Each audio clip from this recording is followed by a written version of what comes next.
So I took a trip to an auction house and you will not believe the bargain I got. Frank's Retro Stuff!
So right before you see what I paid for those items, I just want to show you a couple of things I picked up while I was there the day before.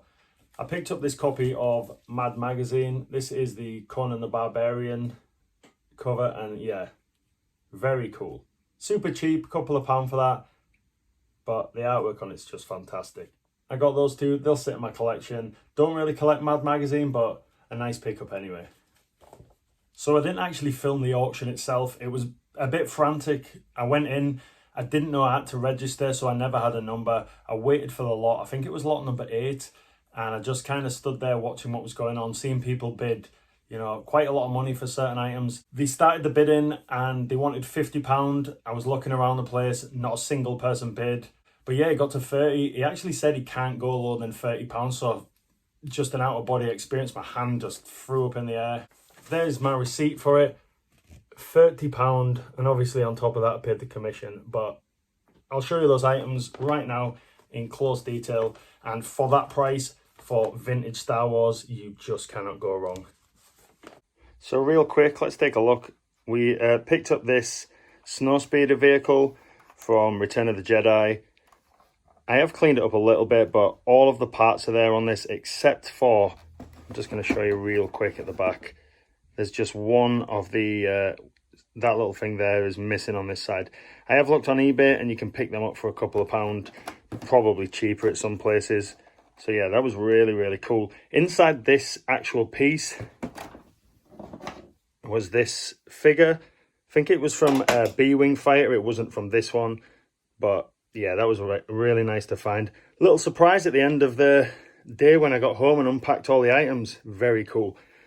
Also, there was a couple of random pieces from the, I always forget the item's name. It was the little radar cannon that blew up. So I'll just sell them off as spares. This base is just the same but double. So somebody, whoever owned this, must have had other pieces and they've just got lost. There was also this Ewok. Now this cowl here is actually Wicket's cowl. I found that out by doing a Google search. The stitching that goes around here is it. This guy, I forget his name, but he had the bone sort of cowl helmet on his head.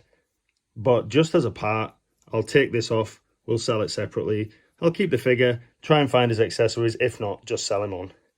Now the actual Falcon itself is in really good condition. Again, I gave it a little bit of a clean. This has just fallen off somewhere. But yeah, everything is there except for the one thing which I didn't think was there. Inside, the table's there. But on top of here, obviously, there is the ball, the training set. That's not there. The gun on the top and the chair, all still working, all in good order. And I believe there is a little hatch missing at the bottom there. And the spare hatch is, this area here is underneath on there. Really, really happy with that. And this stuff was, you know, for £30, an absolute bargain. I'm just going to maneuver some of the things around here so we can check out the boxes.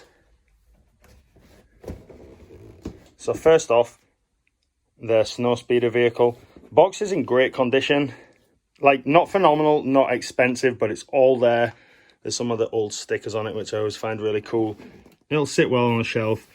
I can put the item inside it, and all the flaps are there. There's no rips on it. There is a few scratches and scuffs, but overall happy with that one. Now the Millennium Falcon box.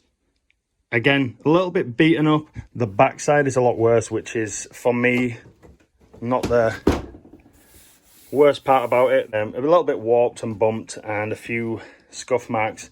But again, to display this on a shelf, let me just pop that back in there. It didn't want to go in there.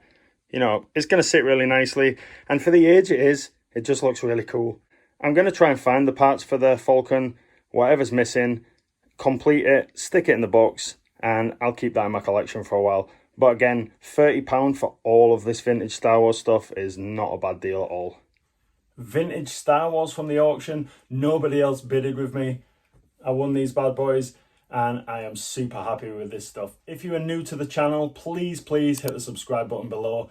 It means a lot to me. The videos are doing very well, and I just appreciate all the support. Any likes, comments, shares, all of that good stuff goes a long way, and it'll keep me doing what I want to do. Hunting down these retro items, flipping stuff, and just enjoying the ride that I'm on. Thanks for watching. I'll see you in the next one.